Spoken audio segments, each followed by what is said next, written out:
কি বলবো ওয়াসাম। এটা যদি আপনি আমাকে বলেন রিভিউ দেওয়ার জন্য, আমি এটাতে চায়নাতে হাজার হাজার ফুড আইটেম আছে, তার একটি প্রমাণ দেখেন।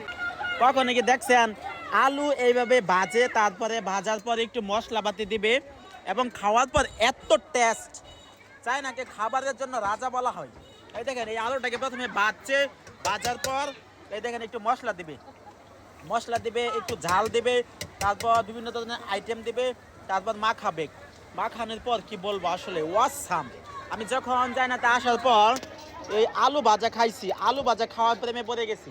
যখনই আমি আসি তখন এই আলু ভাজাটা খাই।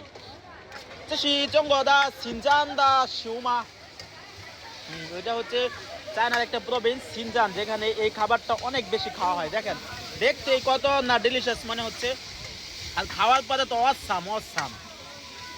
যখনই আসি এই মার্কেটে, এটা হচ্ছে কোতায়েশি, এই মার্কেটের নাম হচ্ছে কোতায়েশি, অর্থাৎ সন্ধ্যার খাবার। তখন কখনোই আমাদের মিস হয় না এটা খাওয়া। এই দেখেন এইটা দিবে, সত্যি অনেক ডিলিশিয়াস, এবং এইটার দাম হচ্ছে মাত্র 8 টাকা। কি বলবো ওয়াসাম। এটা যদি আপনি আমাকে বলেন রিভিউ দেওয়ার জন্য, আমি এটাতে হ্যালো এইটাতে যদি আমি রিভিউ দিতে চাই, আমি 10-এর 10 দিব। হ্যালো নংচি খুবই হাউচি, হ্যালো জায়গা হাউচি ওরাও বলতেছে আমাকে এটা খাইতে কেমন মজা, পরে বলতেছে বিশাল টেস্টি।